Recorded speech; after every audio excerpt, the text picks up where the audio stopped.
जय जय श्री राधे, जय जय श्री लड्डू गोपाल। आशा है कि आप लोग स्वस्थ होंगे, मस्त होंगे और अपने अपने कार्यों में व्यस्त होंगे। मेरे और मेरे लड्डू गोपाल से स्वागत है मेरे चैनल में। आज मैं आपको एकादशी की व्रत कथा सुनाऊंगी और उसके महत्व के बारे में बताऊंगी। अगर आपको ये कथा अच्छी लगेगी तो मेरे चैनल को लाइक और सब्सक्राइब कर दीजिएगा। वैसे तो एकादशी का विशेष महत्व होता है, लेकिन हर महीने एकादशी तिथि भी आती है। लेकिन पितृपक्ष में आने वाली एकादशी इंदिरा एकादशी के नाम से जाना जाता है। इस एकादशी को अत्यंत पवित्र और महत्वपूर्ण माना जाता है। ऐसी मान्यता है कि इस दिन व्रत करने से और पुण्य कार्य करने से पितरों को मुक्ति मिलती है, साथ ही उन्हें मोक्ष भी मिलता है। आइए जानते हैं कि यह एकादशी कब है और इससे व्रत में क्या क्या करना चाहिए। पंचांग के अनुसार एकादशी तिथि का आरंभ 16 तारीख को रात 12:23 से शुरू होगा और 17 तारीख की रात 11:40 पर एकादशी ख़त्म होगी।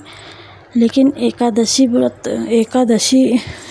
तिथि सुबह जब होती है तो व्रत किया जाता है, तो 17 तारीख को ही एकादशी का व्रत किया जाएगा। इसलिए आप लोग एकादशी का व्रत 17 तारीख को करिएगा। इस दिन गौरी योग का शुभ संयोग भी रहेगा। चंद्रमा अपनी स्वराशि कर्क में विराजमान रहेंगे, जिससे गौरी योग बनेगा। ऐसे में व्रत और श्राद्ध कार्य करने से पुण्य फल की प्राप्ति होती है। इंदिरा एकादशी का महत्व क्या है, यह भी जान लीजिए। इंदिरा एकादशी के दिन व्रत और तर्पण करने वालों के पितरों के पापों का नाश होता है। ऐसा कहा जाता है कि इस दिन व्रत का पालन करने वालों को सुख, समृद्धि, शांति और आध्यात्मिक उन्नति प्राप्ति होती है। ऐसा भी कहा जाता है कि इस दिन व्रत करने से किसी कारण से नरक में पड़े पितरों को भी मुक्ति मिल जाती है।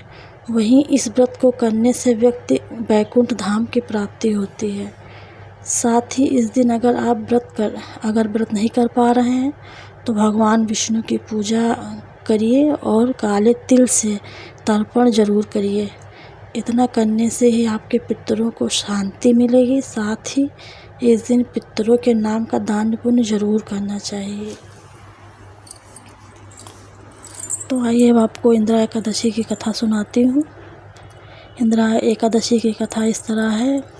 वैसे तो इंदिरा एकादशी का व्रत हर साल अश्विन माह के कृष्ण पक्ष की एकादशी तिथि को इंदिरा एकादशी आती है। इस दिन भगवान विष्णु और माता पार्वती की पूजा की जाती है। यह एकादशी पितृ पक्ष में आती है, इसीलिए इसका महत्व और भी अधिक है। पौराणिक कथाओं के अनुसार सतयुग में राजा इंद्रसेन राज्य करते थे। सतयुग में राजा इंद्रसेन नाम के राजा राज्य करते थे, जो महिष्मती नगरी में जिनका राज्य था उसे सभी भौतिक सुख प्राप्त थे। एक दिन नारद मुनि राजा इंद्रसेन की सभा में उनके मृतक पिता का संदेश लेकर पहुँचे। नारद जी ने राजा इंद्रसेन को बताया कि कुछ दिन पहले उनकी भेंट यमलोक में नारद जी राजा इंद्रसेन की सभा में पधारे और उन्होंने राजा के पिता का संदेशा इंद्रसेन राजा को बताया। उन्होंने कहा कि कुछ दिन पहले यमलोक में मैंने तुम्हारे पिता से मुलाकात हुई थी और उन्होंने बताया था कि पूर्व जन्म में मेरा एकादशी का व्रत अधूरा रह गया था, इसीलिए इसकी वजह से मुझे अभी मुक्ति नहीं मिली है और अभी भी मैं यमलोक में भटक रहा हूँ। यह संदेशा सुनकर राजा बहुत ही दुखी हो गए और उन्होंने नारद जी से अपने पिता की मुक्ति का उपाय पूछा, जिसका हल निकालते हुए नारद जी ने बताया कि अगर वह अश्विनी माह में पड़ने वाली इंदिरा एकादशी का व्रत रहेंगे तो उनके पिता को मुक्ति मिलेगी और उनको वैकुंठ धाम की प्राप्ति होगी।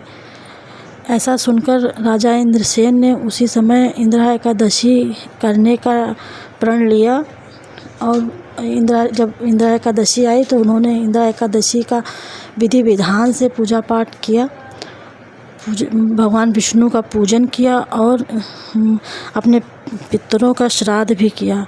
ब्राह्मणों को भोजन कराया और उनकी यथानुसार उनको दान दक्षिणा देकर उनकी विदाई की। ऐसा करने से राजा इंद्रसेन के पिता को उनके पापों से मुक्ति मिल गई और वो बैकुंठ धाम को सिधार गए। और जब राजा इंद्रसेन की मृत्यु हुई तो वो भी सीधा बैकुंठ धाम को ही सिधार गए। तो ये थी इंदिरा एकादशी की कथा।